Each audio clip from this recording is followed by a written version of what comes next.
sebenarnya anggaran desa itu sudah luar biasa besarnya. Cuman masalahnya itu tersebar di seluruh kementerian lembaga.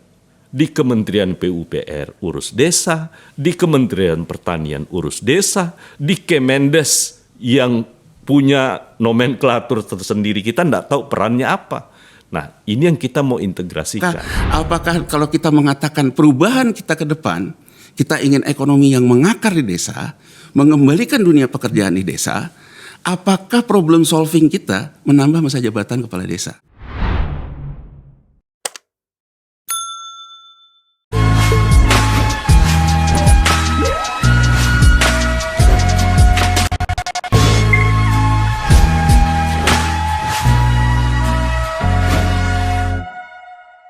Banyak orang yang berpikir bahwa kendali kekuasaan itu berada di pusat kekuasaan, baik di istana maupun di rumah atau kantor-kantor DPP partai yang sedang berkuasa dan atau yang sedang berada pada pendar politik nasional. Keliru. Realitasnya, pusat kekuasaan itu berada di desa. Yang saya maksud adalah apapun keinginan kepala desa hari ini, maka itu yang harus diikuti oleh partai. Kalau Anda membuktinya, baru-baru ini Badan Legislatif DPR dalam hal ini sebagai perwakilan resmi dari DPR RI itu menyetujui tuntutan kepala desa yang berdemo pada saat dan waktu yang tepat, pada saat menjelang pemilu. Maka keluarlah keputusan yang sungguh-sungguh harus kita bicarakan, karena tampaknya saya agak paham situasinya. Coba tampilkan data kita. Ini kronologi revisi Undang-Undang Desa terkait masa jabatan Kades. Jadi singkat cerita pemirsa, bahwa Undang-Undang Desa yang diketok pada Undang-Undang Nomor 6 tahun 2014 pada 15 September 2014 itu masa jabatan kepala desa itu hanya 6 tahun. Oke. Tanggal 20 April 2021 ada riak yang berkembang menyatakan, dalam hal ini Mahkamah Konstitusi menyatakan pembatasan jabatan kepala desa selama 6 tahun dengan paling banyak 3 kali masa jabatan konstitusional. Jadi 3 kali gitu ya. Tanggal 17 Februari 2023, ribuan kepala desa berunjuk rasa di depan gedung DPR menuntut penambahan masa jabatan dan revisi Undang-Undang Desa. Cakep nih barang ini. Berdemo pada saat yang tepat. Ketika partai-partai politik yang gagal menghadirkan wajah secara utuh di hadapan pemilih, maka kemudian dia berbelok untuk bagaimana mencari suara dengan cara mencari simpati dari kepala desa. Tanggal 23 Januari 2023, DPP Asosiasi Pemerintahan Desa seluruh Indonesia menyatakan akan menggelar demo besar pada Agustus-Oktober bila Undang-Undang Desa tidak segera direvisi. Dan pada tanggal 22 Juni 2023 lalu, pada rapat panja Balik DPR RI sepakat mengubah masa jabatan kepala desa menjadi 9 tahun dan dapat dipilih kembali sebanyak 2 kali. Karena saya agak paham sejarah Undang-Undang Desa ini, karena saya pernah membahasnya ketika saya masih di Komisi 2. Ini sama dengan kembali ke masa lalu. Di mana pada masa itu kepala desa itu sebenarnya dijabat oleh kepala desa secara turun-temurun. 9 kali 3 menjadi berapa tahun tuh? 6 kali 3. 6 kali 3 awalnya, tapi kan sekarang jadi 9. 9 kali 2. 9 kali 2 menjadi 18 tahun. Ini mengalahkan masa jabatan presiden yang hanya 2 periode selama 10 tahun. Agak sengit saya berbahasa sejak dari awal pada saat pembahasan ini. Karena itu tadi, tampaknya memang kendalinya ada di tangan kepala desa sekarang. Dan intinya adalah mereka meminta atau berdemo pada saat yang tepat ketika partai-partai yang galau dengan penampilan wajah mereka selama 5 tahun mereka hadir setidaknya di parlemen, itu tidak bisa menghadirkan wajah demokrasi yang sebenarnya dan seterusnya, maka kemudian sekarang mereka mencari simpati dari kepala desa. Bagaimana sih sebenarnya kenapa sampai saya begitu sengit? Kita akan membahasnya nantinya. Saya kedatangan 2 orang tamu saya yang saya hormati. Sebenarnya sahabat-sahabat saya. Supratman Andi Aktas, Ketua Badan Legislatif, anggota DPR RI dari Sulawesi Tengah, Partai Gerindra, Sahabat saya orang baik yang ditempatkan pada kursi panas sebagai balik. Assalamualaikum. Waalaikumsalam warahmatullahi wabarakatuh. Yang kedua, pengamat ekonomi Yanuar Rizki, selalu tajam. Bro, Assalamualaikum Bang. salam. Itu pembukaan saya tadi Pak Ketua. Kenapa sampai sebegitu? Karena tadi saya agak paham situasinya. Pertanyaan pertama saya itu gini. Kenapa kalian begitu lemah di hadapan kepala desa? Sebenarnya bukan soal lemah ya, Bang Akbar. Ini kakak sekaligus dulu bersama-sama di satu komisi dan satu di Majelis Kehormatan DPR. Jadi hubungan kami itu luar biasa. Dekat, kami dekat. Dekat sekali. Ide dasarnya sebenarnya bukan soal. Saya setuju tadi pernyataan awal bahwa kalau bisa kekuasaan itu semakin besar di desa itu semakin baik. Karena sesungguhnya saat ini problem kita itu adalah desa yang mulai ditinggalkan. Kenapa mulai ditinggalkan dan migrasi ke kota? Karena jumlah uang yang beredar itu semakin sedikit di pedesaan. Itu inti awalnya. Yang kedua, sebenarnya dari sisi substansi Undang-Undang Nomor 6 Tahun 2014 itu tidak terlalu banyak berubah. Seperti masa jabatan kepala desa. Tadinya kan di Undang-Undang Nomor 6 itu 3 kali boleh mencalonkan diri sebagai kepala desa untuk satu periode itu 6 tahun. 6 tahun. Jadi kalau diakumulasi Ya, sama itu saja. 18 tahun. Sekarang tuntutan teman-teman kepala desa itu kami bisa pahami sepenuhnya. Kalau melihat beberapa kejadian di desa, persaingan antar pasca pemilihan itu luar biasa. Sehingga kadangkala butuh waktu untuk memulihkan persaingan antar calon kepala desa itu. Dan kami berpikir untuk masa jabatan 6 tahun itu, kemudian ditambah menjadi 9 tahun, itu sesuatu yang sangat bagus. Itu yang pertama.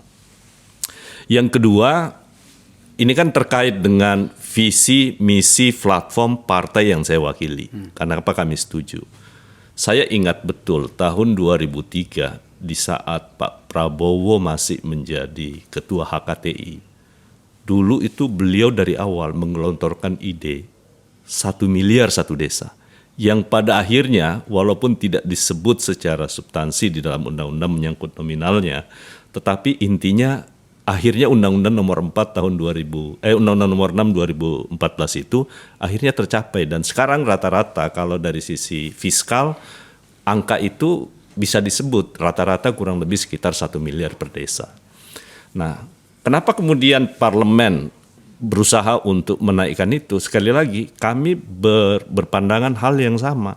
Bahwa kalau tidak menjadikan desa sebagai lokomotif pertumbuhan, maka tentu kita nggak bisa berharap apa-apa kalau kemudian ruang fiskal itu tidak diarahkan ke desa. Jadi itu objektivitasnya atas tuntutan itu sehingga kami bisa terima. Saya kembalikan format pembicaraan kita supaya tidak keliru memahami pembicaraan ini.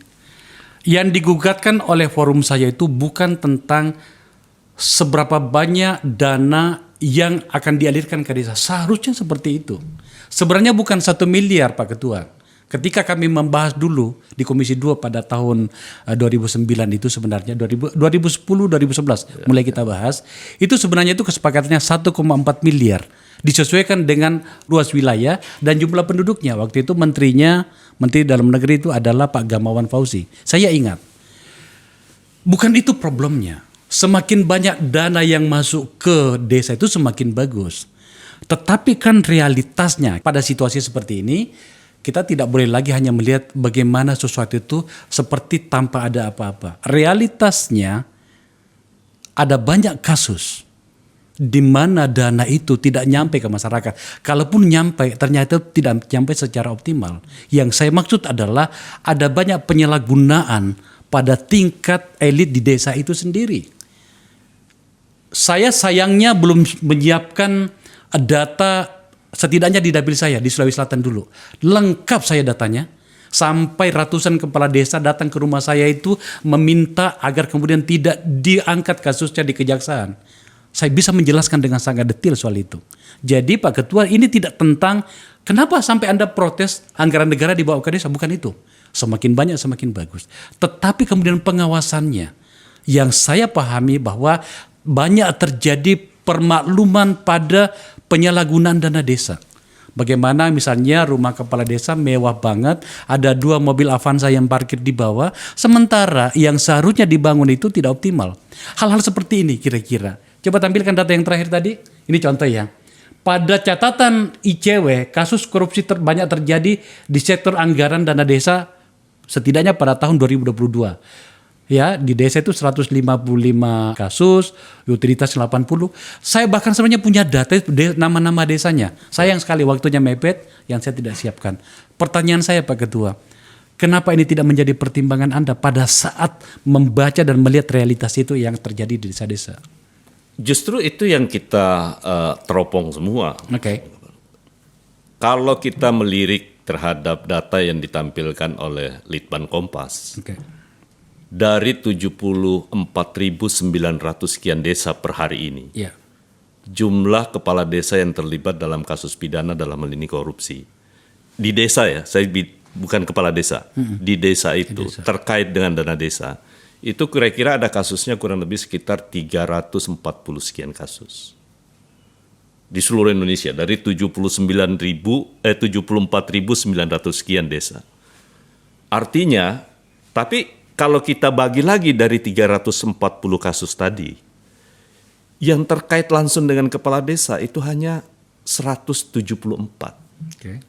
Selebihnya itu terkait dengan pemotongan-pemotongan yang dilakukan oleh pemerintah kabupaten kota pada saat kepala-kepala desa itu mengajukan anggaran untuk pencairan. Kalau kita ambil secara logika, yang terjadi tindak pidana korupsi bagi bupati, wali kota itu jauh lebih tinggi dibandingkan dengan 74.900 desa. Tidak ada apa-apanya. Dengan 175 orang kepala desa yang terlibat. Setidak-tidaknya yang hari ini bisa kita paparkan. Nah, itu satu faktanya. Yang kedua, kita sudah mencoba untuk mengintegrasikan di dalam RUU ini. Satu, kita berharap bahwa dana desa itu tidak lewat lagi kabupaten kota, tapi boleh langsung ditransfer dari pemerintah pusat, Kementerian Keuangan, langsung ke desa. Sehingga memperkecil ruang gerak terjadinya penyelewengan terhadap apa yang kita khawatirkan. Oke. Nah, sebenarnya itu yang jadi. Yang kedua, revisi undang-undang ini juga tidak merubah paradigma maupun parameter-parameter yang ada di dalam peraturan pemerintah terkait dengan mekanisme pencairan, mekanisme pengawasan, dan juga tentu dalam hal ini adalah HPH. Artinya kalau ada tindakan yang terkait dengan itu tetap dilakukan.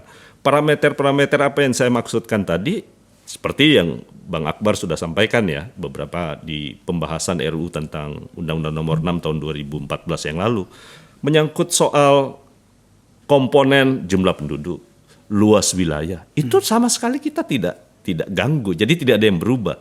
Yang berubah itu hanya betul-betul 2 poin saja, 3 lah secara garis besar. Tadi kita mau mengintegrasikan, karena pikiran kita begini, sebenarnya anggaran desa itu sudah luar biasa besarnya. Cuman masalahnya itu tersebar di seluruh kementerian lembaga. Di Kementerian PUPR urus desa, di Kementerian Pertanian urus desa, di Kemendes yang punya nomenklatur tersendiri, kita tidak tahu perannya apa. Nah, ini yang kita mau integrasikan supaya tidak mengganggu, karena ini kan kalau kita otak-atik semua komponen APBN kita sesuai dengan kalau tuntutan kepala desa kemarin, mereka itu nuntutnya 10% dari total APBN setelah dikurangi dengan beban pembayaran utang dan cicilan bunga. Kalau itu agak sulit untuk kita lakukan karena akan mengganggu postur-postur yang lain. Makanya di dalam rancangan undang-undang ini yang kita lakukan adalah supaya jauh lebih mudah dan tidak mengganggu belanja pemerintah pusat, yakni kita betul-betul masukkan itu bahwa yang boleh dilakukan itu adalah dana transfer daerah. Nah, dana transfer daerah itu dalam komponen APBN kita kan ada 6. Satu, menyangkut soal dana alokasi khusus, dana alokasi umum, kemudian dana keistimewaan, dana otonomi khusus, dan juga dana desa tentunya.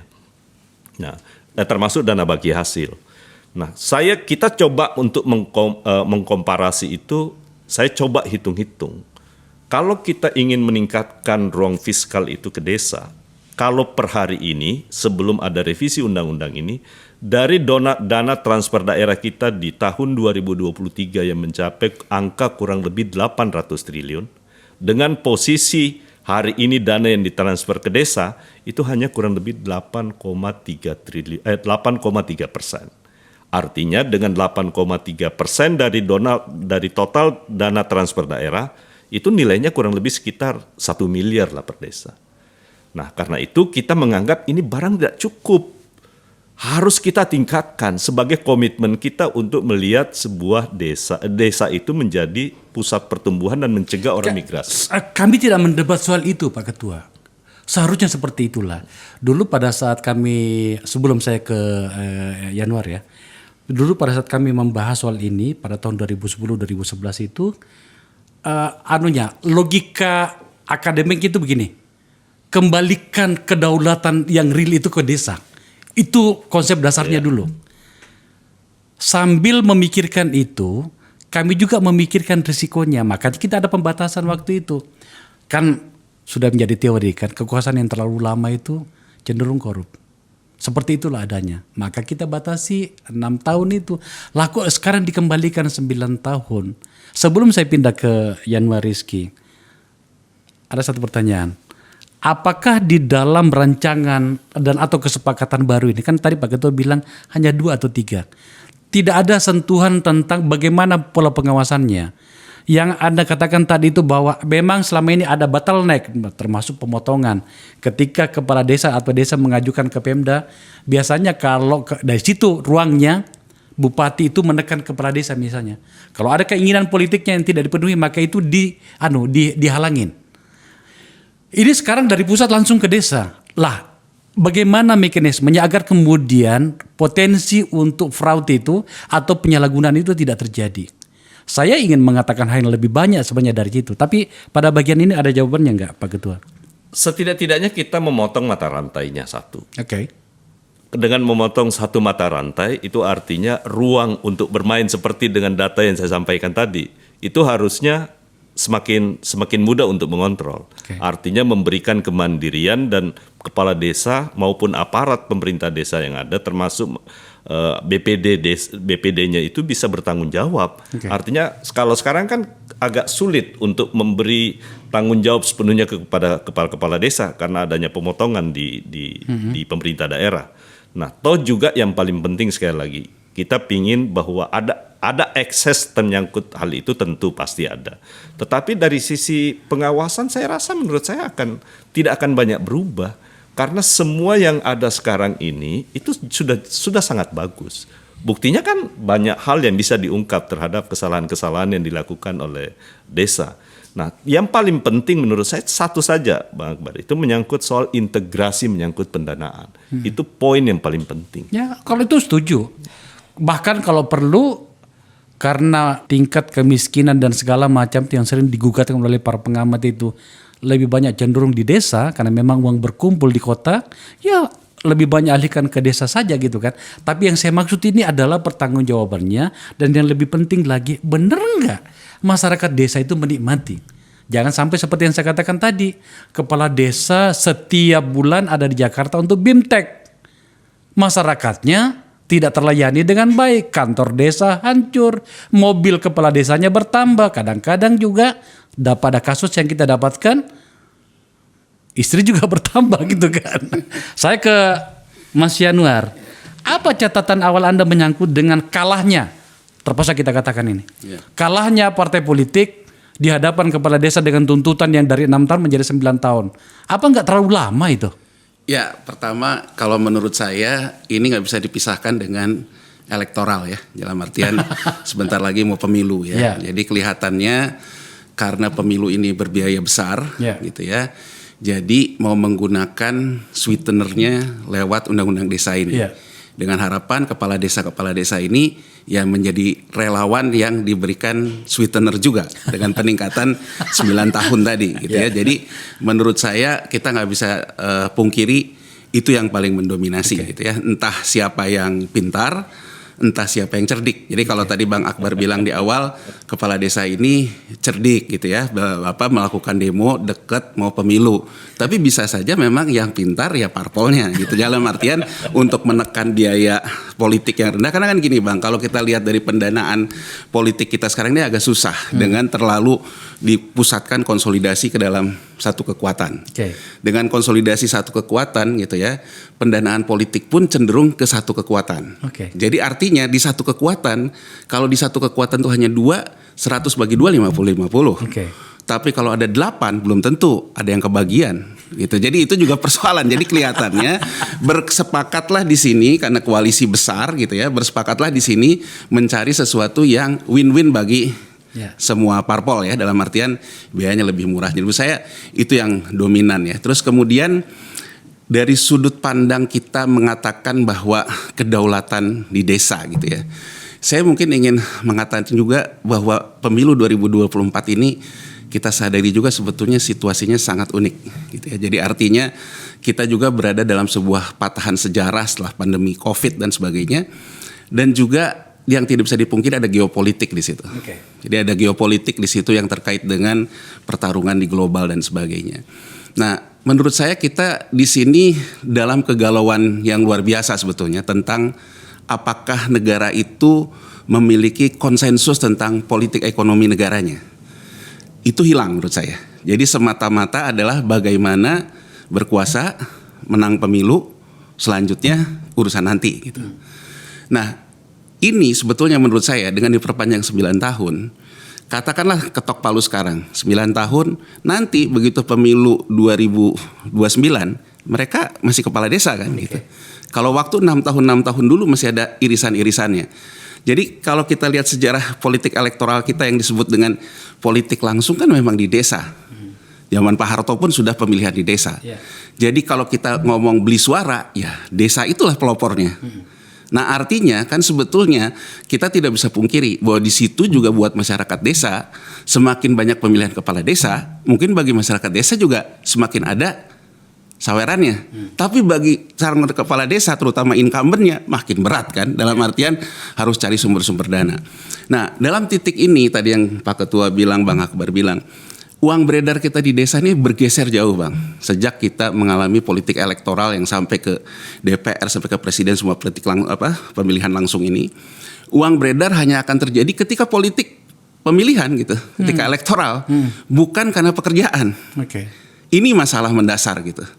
Nah ini juga menurut saya yang menjadi beban kepala desa terkait dengan politik dia sebagai kepala desa. Kalau dia mikirin partainya Pak Ketua dan sebagainya, jauh lah dari dia. Tapi elektoral dia itu juga berat gitu.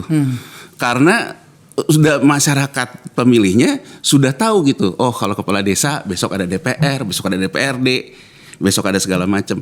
Nah ini yang menurut saya yang menjadi motivasi dari para kepala desa ini memperpanjang masa jabatan. Tahan sampai di situ dulu. Saya mau tanya, Anda punya catatan nggak berapa sumbangsi dari dana desa ini yang kemudian dikelola oleh para kepala desa ini itu berkorelasi pada peningkatan pertumbuhan ekonomi kita? Ada, you punya catatan nggak? Ya ada Bang. Jadi kalau kita lihat pertumbuhan ekonomi kita, GDP kita gitu ya, kalau kita lihat secara statistik korelasinya, GDP kita itu berkorelasi 0,89. Kalau 1 kan sempurna, berarti 1:1. Dengan gross external debt, hutang eksternal ke pihak luar. Bukan hanya hutang negara, tapi hutang swasta, hutang BUMN. Jadi sebetulnya kalau kita ngomong kue ekonomi kita itu memang kue perkotaan. Karena terkait dengan pembiayaan sektor swasta dengan hutang juga. Jadi sebetulnya kita tidak beranjak dari masalah kita di tahun 98. Bahwa kita tuh sewaktu-waktu bisa jadi masalah ketika sektor swastanya dikepret lah gitu. Jadi dihantam oleh badai hutangnya gitu. Bukan persoalan hutang negara. Kita tidak beranjak di situ. Nah, ini kalau kita lihat di waktu tahun sebelum reformasi, kan kita masih ada yang ekonomi desa itu bertumbuh. Oke. Jadi artinya ada pertanian, ada segala macam. Nah sekarang ini orang selalu menyoroti dari sisi ekonomi, kontribusi dari sektor manufaktur itu terus menurun. Itu menunjukkan deindustrialisasi di kita. Nah kalau deindustrialisasi, kenapa kok orang bisa konsumtif gitu ya? Oke. Nah orang kemudian lihat, oh ada uang-uang elektoral. Ini juga yang jadi akhirnya uang-uang yang dinanti oleh masyarakat-masyarakat kita di bawah gitu. Jadi artinya uang jago gitu ya, uang jago ini dinanti. Kemudian kalau kita lihat, artinya dari sektor pertumbuhan ekonomi produktif dengan deindustrialisasi, manufaktur yang semakin turun, kontribusinya terhadap pertumbuhan ekonomi kita turun. Kedua adalah sektor pertanian kita. Sektor pertanian kita cenderung tetap kontribusinya terhadap GDP. Tapi kita cenderung meningkat terhadap kerentanan pangan. Makanya ada isu impor pangan dan sebagainya. Ya. Nah jadi kalau kita lihat apa sebetulnya masalah kita sekarang. Di desa nggak ada pekerjaan. Di desa nggak ada pekerjaan. Di desa nggak ada pekerjaan. Satu-satunya pekerjaan uang jago. Ini kan kemudian menurut saya dari sisi konsensus politik ekonomi negara, ideologi, terutama ketua umum parpol ya. Karena kan kalau menurut salah satu tokoh politik yang kita lihat kan dia bilang bahwa DPR ini gimana ketua umumnya kata beliau kan begitu. Ya, pengakuan jujur yang menyakitkan gitu. Jujur yang menyakitkan. Berarti kan sebenarnya menurut saya ini ideologi ketua umumnya ada nggak? Jadi kalau kita kembalikan lagi ketika Bung Hatta ngomong tentang otonomi. Jadi yang saya tahu yang pernah ngomong tentang otonomi, uang itu dikembalikan ke desa dan sebagainya, itu tokohnya Bung Hatta gitu. Jadi Bung Hatta tahun 1955 ngomong tentang otonomi, bahwa satu-satunya perubahan yang berhasil, kalau pemimpinnya tahu mau dibawa kemana perubahan itu, dan dia bertanggung jawab terhadap agenda perubahan yang dia kemukakan. Jadi sekarang kalau kita mengatakan ekonomi kita di desa, berarti kan perubahannya mau ke desa. Apakah kemudian mengawalnya dengan menambah masa jabatan? Ini pertanyaan serius buat ketua umum parpol gitu ya. Jadi artinya apakah kalau kita mengatakan perubahan kita ke depan, kita ingin ekonomi yang mengakar di desa, mengembalikan dunia pekerjaan di desa, apakah problem solving kita menambah masa jabatan kepala desa? Pertanyaan yang tepat untuk itu. Jadi menurut saya pertanyaan ini, cuman saya kan gini Bang, kita ini sekarang semakin jarang membicarakan hal-hal serius. Yang substantif gitu. Jadi kita lebih senang ngomong hal-hal yang soal stadion bola lah, soal gitu. Jadi kita lebih senang membicarakan tentang atribusi gitu ya, dibandingkan hal-hal substantif yang sebetulnya harus dijawab secara ideologi juga. Itu ya makanya kenapa sampai saya tanya soal ini ya Anwar. Karena ini masih soal ekonomi ya, pertumbuhan. Belum lagi kita bicara tentang demokratisasi di desa. Betul. Mati demokratisasi di desa kalau seperti ini Pak Ketua. Oke, belum lagi soal bagaimana penegakan hukum yang bisa kita lihat dari kong kali kong antara aparat penegak hukum dengan kepala desanya.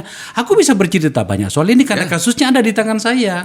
Oke, gitu ya. Saya kembali ke Pak Ketua, Kepala Ketua Balik.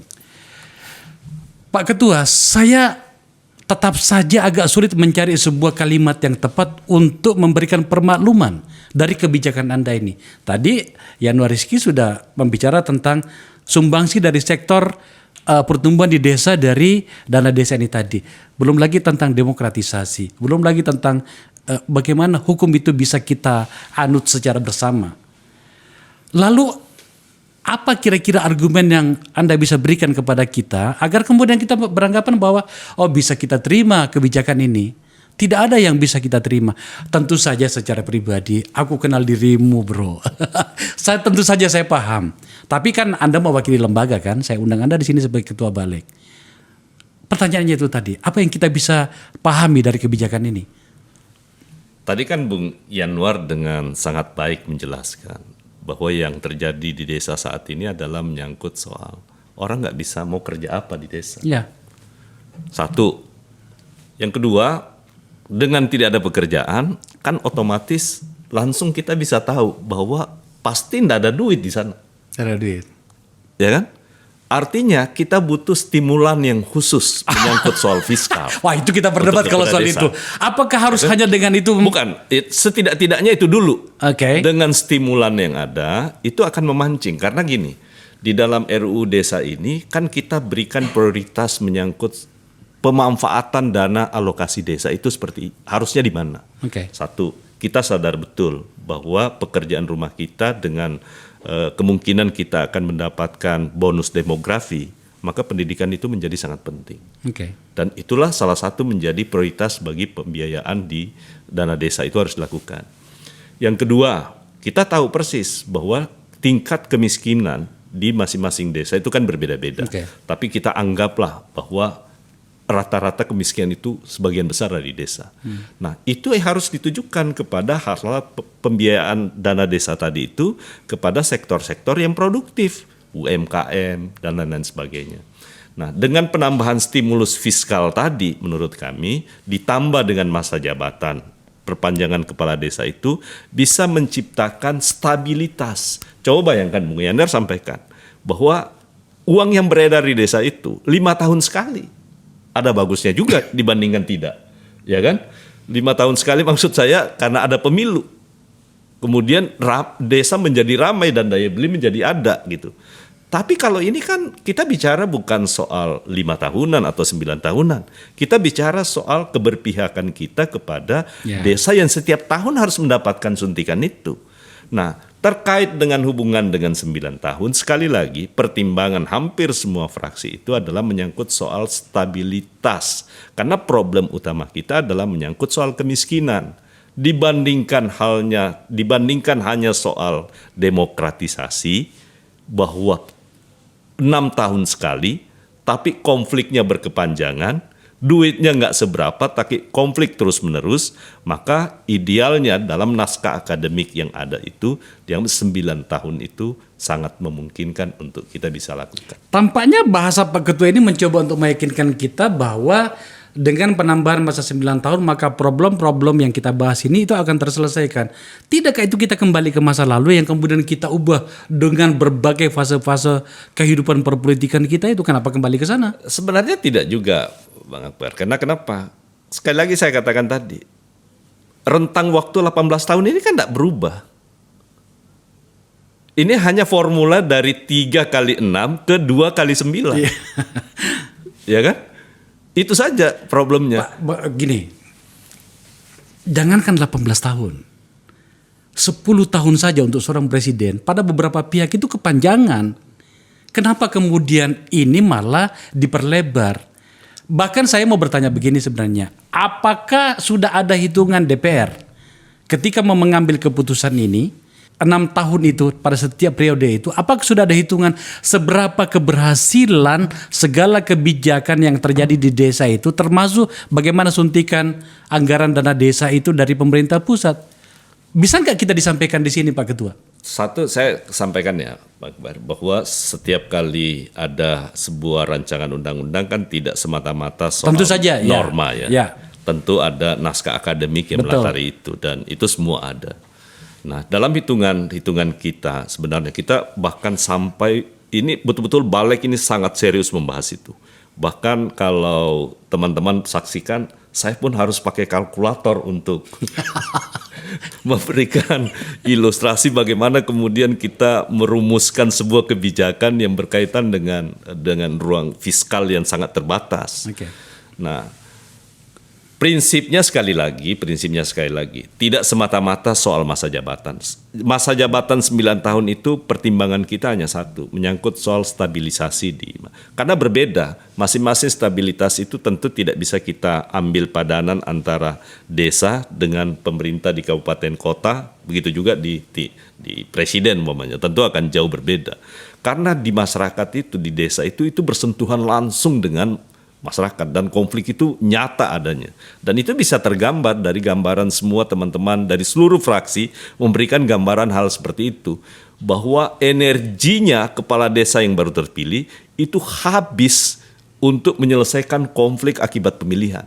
Kira-kira itu sama tuh, seragam semua partai itu sama. Nah, oleh karena itu kami lebih fokusnya menyangkut soal bagaimana pokoknya desa itu harus diberi sebesar-besarnya fiskal untuk mendorong pertumbuhan yang ada di desa. Pak Ketua, ini forum ini kadang-kadang sering disebut sebagai forum yang tak punya basa-basi. Saya mau konsisten dengan itu. Tampaknya benar kata banyak orang, ini pertimbangannya politis banget. Anda ingin mengambil rasa terima kasih dari para kepala desa untuk memenangkan elektoral. Maka ada beberapa catatan yang muncul bahwa ini sebenarnya ini adalah faktor kepentingan pemilu saja, elektoral. Anda boleh bantah itu, tapi saya mau maju pada pertanyaan yang lain. Kalau begitu keadaannya, terus partai mana yang paling banyak mendapatkan keuntungan dari sini? Agak sulit. Karena saya yakin kalaupun ini, saya tidak bantah bahwa pasti semua partai politik kemungkinan Ya. berharap ada manfaat elektoral. Oke. Kalaupun itu ada kan tidak ada yang salah kalau itu. Oh iya. Kan tidak ada salahnya. Menjadi Yang salah salah kalau kemudian kayak gini Pak Ketua. Menjadi salah kalau kemudian sejak dari awal kebijakan ini muncul karena ditujukan untuk itu. Oh iya, saya Itu setuju menjadi kalau salah itu. Bahwa itu ada keinginan seperti itu, sekali lagi saya bilang itu tidak salah. Ya. Tapi begini Bang Akbar ya. Yang salah kalau kemudian kepala desa itu secara nyata dan sungguh, dan kami sadari sebenarnya parpol ini kan aturannya kepala desa kan dilarang berpihak, dilarang untuk melakukan kampanye, Kenyataannya dan itu pidana. Ya itu. Ya kan? Jadi nah, karena itulah yang saya maksudkan bahwa siapa yang berani jamin bahwa kepala desa itu hanya datang kepada satu partai politik. Itu dia. Dia pasti bergerilya kepada seluruh Itu kekuatan yang partai politik. Ya kan? Nah karena itu kami tidak fokus menyangkut soal manfaat elektoral tadi. Oh. Karena bagaimanapun desa mana yang bisa kemudian menjanjikan kepada, dan kami sadari sepenuhnya itu. Datang ke kami, datang ke teman yang lain, dan menjanjikan hal yang sama. Ya kan? Bagaimana kemudian itu bisa didorong untuk bisa mendapatkan benefit secara bersamaan? Saya rasa itu juga tidak. Nah karena itu sekali lagi pembahasan menyangkut ini kesempatan. Kalau kami di Partai Gerindra ya memang dari awal fokusnya itu menyangkut soal pemberian biaya tanggung jawab negara untuk sebesar-besarnya mendorong pemberian fiskal yang besar. Pak, sebelum saya ke Mas Yanuar, Pak Ketua, kenapa logika ini yang akan saya sampaikan itu tidak dipakai? Kurangi masa jabatannya menjadi 5 tahun misalnya, supaya sama dengan DPR, bupati, presiden bahkan, tapi anggarannya yang ditambah. Soal anggarannya banyak kok uang kita. Kalau memang itu pertimbangannya ingin mendorong agar kemudian pertumbuhan lah, menciptakan lapangan pekerjaan lah, kenapa logikanya dibalik soal itu? Ada nggak pikiran itu pada saat membahas? Semua kita bahas. Oke. Baik menyangkut soal berapa besar sih saat ini kemampuan APBN kita untuk bisa kita alirkan ke desa. Kemudian seberapa besar manfaat dan mudaratnya kalau itu 5 tahun, 6 tahun, 9 tahun. Kan kami sudah lakukan apa namanya? Apa lagi istilahnya ya? Model-model menyangkut soal itu sudah diperdebatkan. Nah, lagi-lagi semua partai politik sepakat bahwa dengan masa jabatan yang 6 tahun itu menimbulkan friksi yang luar biasa di tengah masyarakat desa. Oke, Mas Yanuar, Ya. tampaknya Pak Ketua lebih memilih untuk moderat hari ini. Ya. Dan saya kenal sahabat saya ini, junior saya ini, saya kenal. Kita hormati. Ya. Karena sebenarnya keputusan ini kan keputusan DPR, Ya. bukan keputusan beliau sebagai ketua dan juga fraksinya gitu kan. Anda ingin memberikan catatan kritis apa? Karena tampaknya kita harus sedikit agak keluar dari frame moderatnya beliau ini. Realitasnya tidak seperti itu. Kepala desa itu main. Tentu saja ada yang baik. Berlebihan kalau kita katakan semua kepala desa bermasalah, enggak. Banyak yang baik. Saya kunci pada bagian ini. Tapi catatan yang ada di tangan kita ternyata tidak. Maka wajar kalau kemudian Anda juga tadi mengatakan ini kepentingan elektoral kok. So, apa catatan kritis Anda? Ya, begini Bang. Saya mungkin ingin mengutip apa yang dikatakan Mahathir Muhammad ketika dia go to hell IMF dulu ya, waktu tahun Oke. 98 ya. 98 ya. Ya. Dia bilang bahwa yang dibutuhkan oleh negara ketiga, jadi negara ketiga itu emerging markets lah ya gitu. Yang dibutuhkan negara ketiga itu bukan demokrasi dia bilang, tapi otoriter yang bijaksana. Otoriter yang bijaksana. Nah, jadi dia Oke. bilang, bahkan dia menyitir persoalan di Indonesia yang sudah ada reformasi dan sebagainya gitu ya. Dia bilang di Indonesia persoalannya orang sudah menganggap bijaksananya yang hilang, gitu ya. Jadi tapi bukan sistemnya yang salah. Nah, menurut saya paradigma ini sama juga dengan cara berpikir kita dengan ya desis 3 periode lah dan sebagainya ya, termasuk juga dengan soal kepala desa ini. Iya. Kalau yang saya garis bawahi pendapat moderat dari Pak Ketua Balik ini, intinya kita percaya bahwa di desa itu ada seorang yang bijak gitu. Sehingga kita memberikan ototarian kepada dia menjadi diperpanjang. Apapun istilahnya, memperpanjang masa jabatan itu adalah ototarian gitu. Terlepas dari itu tetap dilaksanakan lewat sistem demokrasi. Tapi kan perpanjangan itu ototarian gitu ya. Jadi artinya bahwa kita percaya bahwa di desa itu orang-orangnya bijak gitu ya. Itu artinya apa Bang? Saya mungkin ingin lebih menukik sedikit. Ini memang kelihatannya paradigma kita tentang stimulus fiskal kita tuh ke orang, bukan ke produksi. Saya ambil contoh gini. Dasar nih. Saya ambil contoh gini. Presiden Jokowi mengatakan, ini gimana sih subsidi pupuk segini besarnya, tapi kok produktivitasnya tidak bertambah, ya kan? Ditawarkan karena kebetulan di lapangan Banteng alirannya lebih kepada liberalisme ya, tidak anti subsidi kan? Yeah. Dia menawarkan, dirubah saja deh menjadi ke BLT ke petani, uang yang sama diserahkan ke petani. Dari kaum pemikir pertanian, loh. Kan tujuannya bahwa pupuk itu adalah Viagra untuk produktivitas. Makanannya tumbuhan itu pupuk. Yeah. Kalau kita berikan uangnya ke petani, belum tentu dia belikan pupuk. Dia bisa beli yang lain gitu. Dia bisa beli yang lain. Nah, sehingga akhirnya kelihatannya saya lihat juga Presiden Jokowi tidak cukup punya keberanian karena takut amuk masa di desa juga nih masalahnya. Bisa kalah. bisa kalah juga di desa gitu ya. Jadi walaupun sudah ada usulan dari Kementerian Keuangan dan sebagainya, saya lihat tidak cukup berani. Tapi saya ingin menukik gitu. Ini menunjukkan sebetulnya baik di lapangan Banteng, baik di lapangan politik, cara pandang kita orang. Jadi saya ingin menukik ini Bang. Sebetulnya kalau kita lihat lagi, pupuk dalam sejarahnya itu menunjang produktivitas karena dia makanan tanaman. Dia itu mengikat air di tanah dan sebagainya. Artinya sebetulnya konsumen fiskalnya bukan petaninya Bang, tanah. Nah sekarang coba kita perhatikan. Di tengah banyak negara misalnya menggeser dari subsidi produk pupuk menjadi subsidi jasa pemupukan. Ini sesuatu yang berbeda loh. Berbeda banget. Berbeda banget. Kenapa? Karena concernnya ke produktivitas Bang. Jadi karena concernnya ke produktivitas, konsumennya tanah, orang ngelihat, oh ternyata urea ini sudah tidak ada kaitannya dengan produktivitas.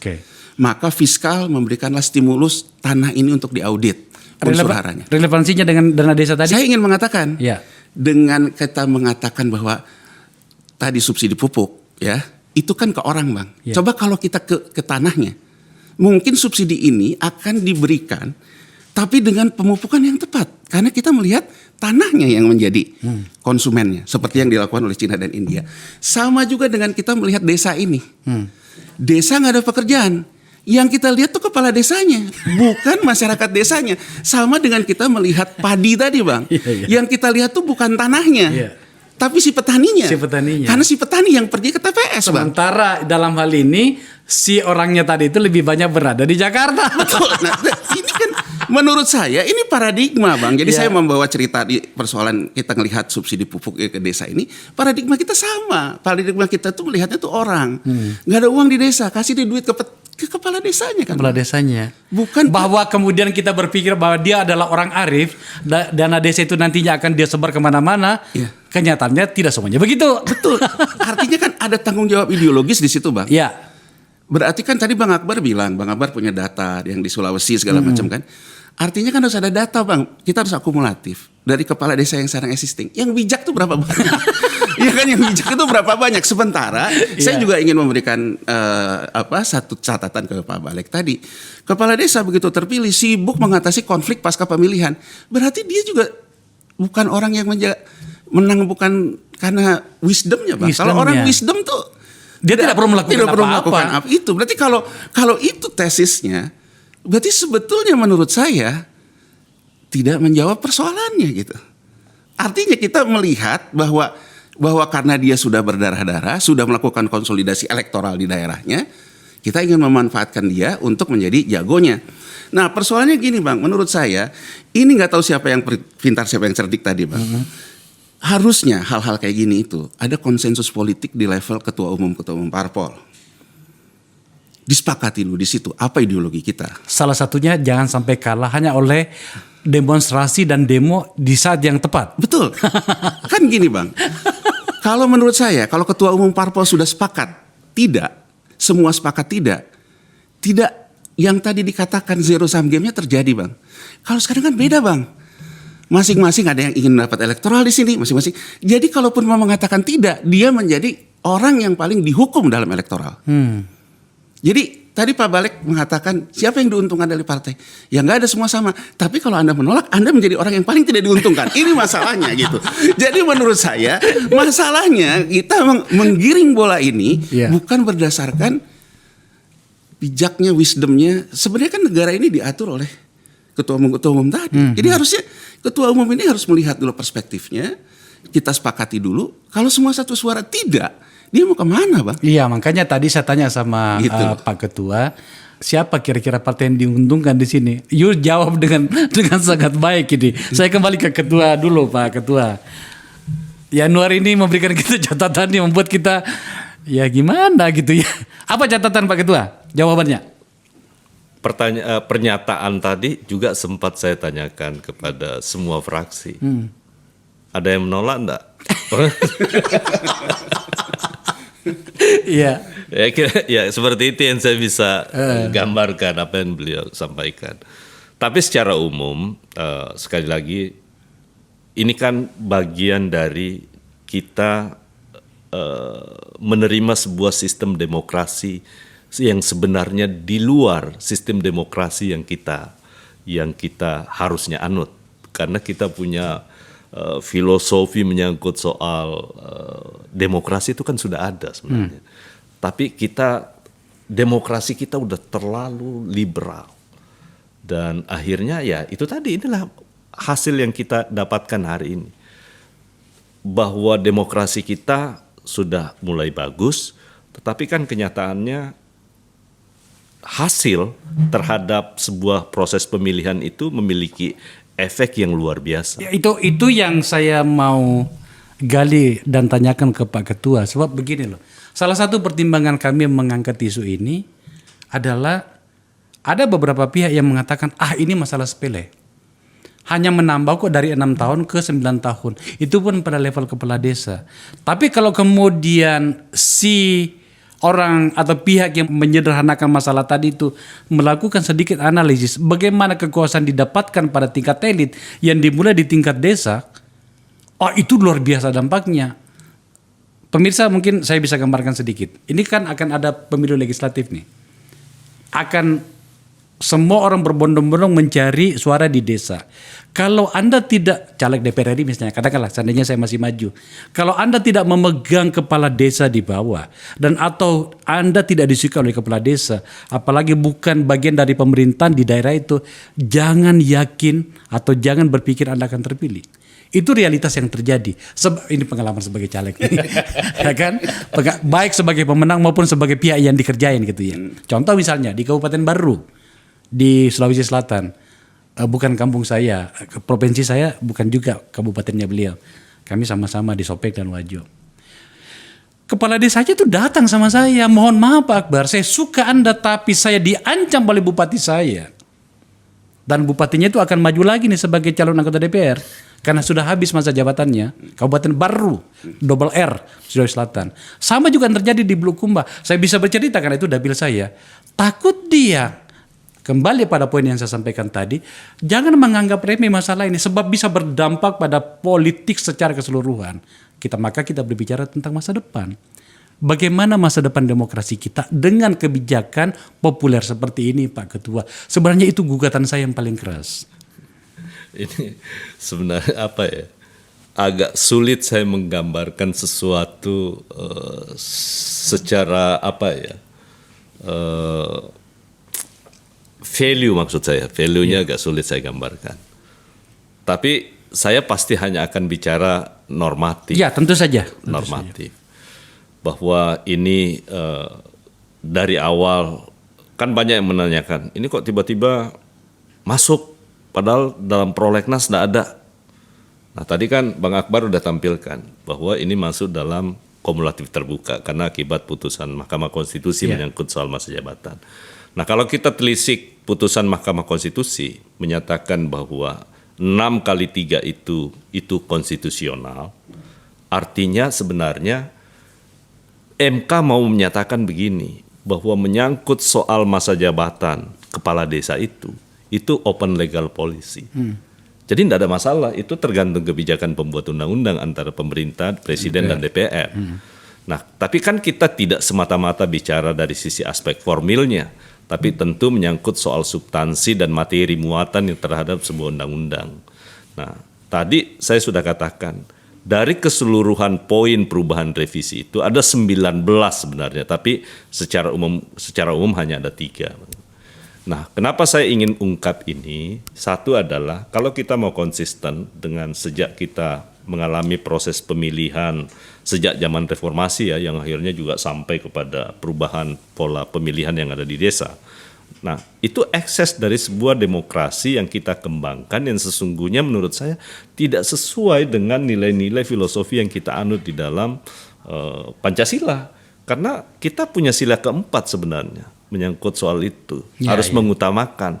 Nah, ini pilihan-pilihannya yang sulit dan mungkin yang harus dikembalikan. Tentu saja Pak Ketua, saya paham lah. Tadi Anda sudah mengatakan tentu saja harus bicara normatif. Kami di sini punya catatan bagaimana masa-masa persidangan itu dan itu bisa terbaca dengan situ. Tapi cuma yang saya sayangkan itu ya sebagai pengelola acara ini adalah betapa kemudian hari ini hanya gara-gara faktor 14 Februari 2024 elektoral itu tadi, maka kemudian ini ada masa depan sebuah generasi yang sedang kita pertaruhkan. Realitasnya memang bermasalah di situ. Tapi tentu saja saya terima. Saya ke Yanuar. Bro, sudah terjadi. Oke. Apa kira-kira antisipasi yang bisa kita lakukan agar kemudian itu tadi benar-benar efek pertumbuhan kita bisa dapatkan dari sini. Kita berbicara tentang semoga saja angka kemiskinan pada tingkat pedesaan semakin berkurang. Yang kedua, pada tingkat demokratisasi benar-benar tidak terjadi penggiringan suara terutama pada tahun 2024 nantinya untuk pemilu baik pileg maupun pilpres ya. Nantinya di mana kemudian kita mundur banyak sekali ke belakang hanya gara-gara kebijakan ini.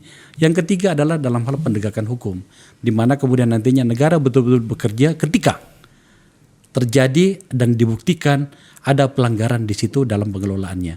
3 poin ini yang saya pengen catatan kritis dari Yanuar. Sebelum ke Bung Yanuar, Bang Akbar, yang paling menarik itu satu. Ya. Sudahlah kalau yang yang anggota DPR partai-partai politik yang ada di parlemen. Partai politik yang akan menjadi peserta pemilu di luar yang ada sekarang, suara penolakan pun nggak ada gitu. Mungkin karena mereka tidak punya ruang barangkali untuk berbicara di parlemen karena disepakati di sana barangkali. Tidak, ini ya itu yang saya pikirkan ya. Seharusnya memang bersikap ya. Bersikap. Termasuk juga partai-partai yang baru yang ya mungkin juga mereka takut juga barangkali. belum sudah dicegat duluan gitu kan gitu ya.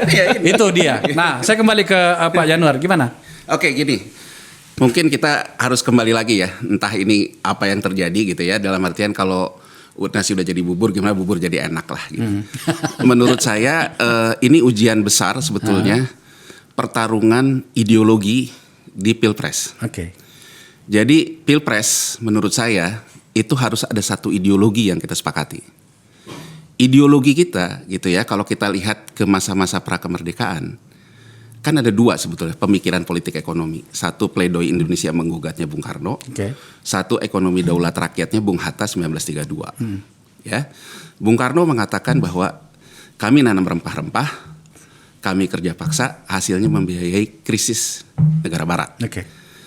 Bung Hatta menteknokrasi pemikiran ini, bahwa intinya adalah rakyat harus bekerja dalam sumber daya dan hasil-hasilnya dan nilai tambahnya harus ada di rakyat. Artinya apapun cara kita melakukan teknokrasi, itulah kompetisi pemilu. Tapi ideologinya ekonomi daulat rakyat, Indonesia menggugat sebelum kita merdeka. Itu harus kita sepakati. Jadi menurut saya sila keempat tuh di situ Bang Akbar. Musyawarah dan mufakat itu. Kita bermusyawarah, bermufakat di satu platform. Yang kita berbeda adalah cara.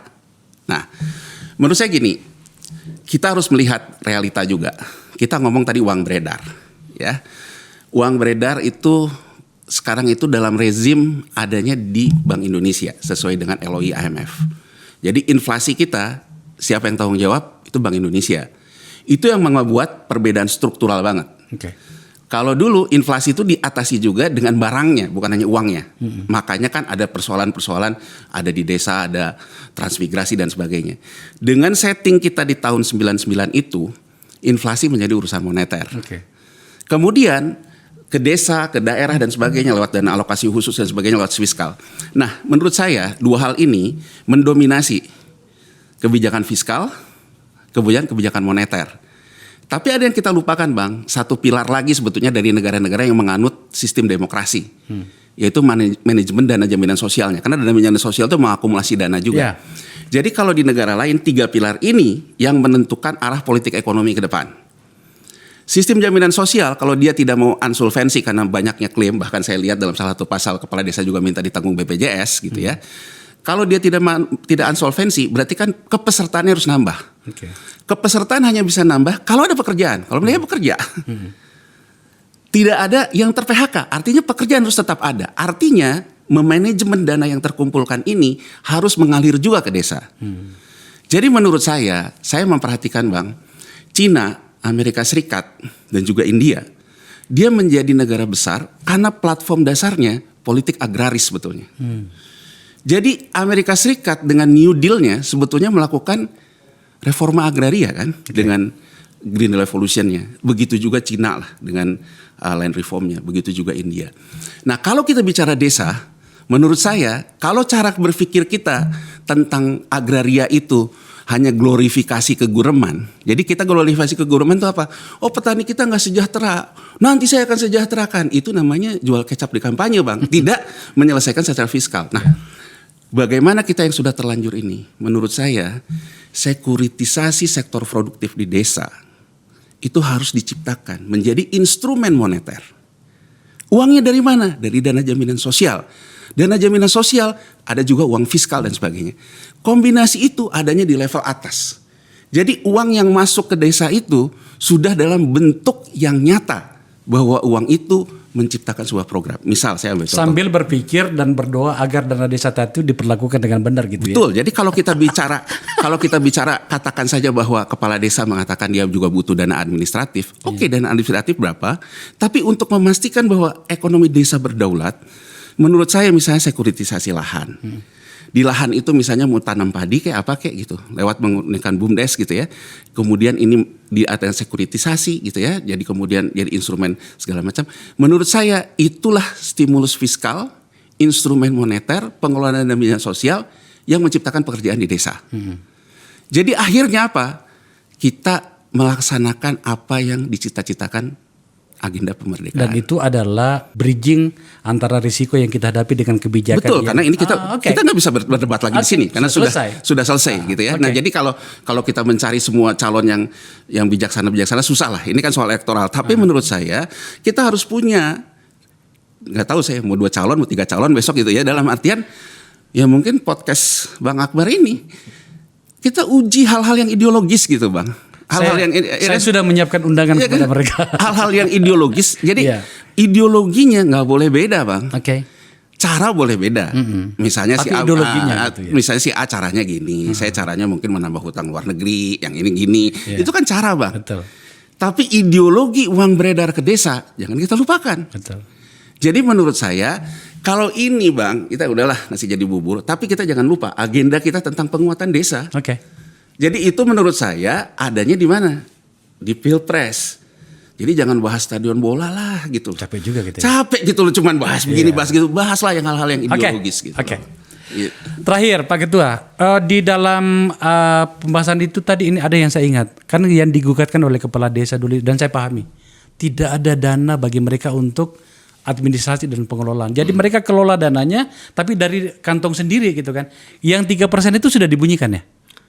Sekarang sudah masuk karena itu sudah ada tunjangan operasional. Oh, sudah tunjangan operasional. Gitu. Berapa persen dari total yang mereka terima? Kita tidak atur secara limitatif di undang-undang. Kita serahkan kepada peraturan pemerintah untuk menindaklanjutinya. Oke.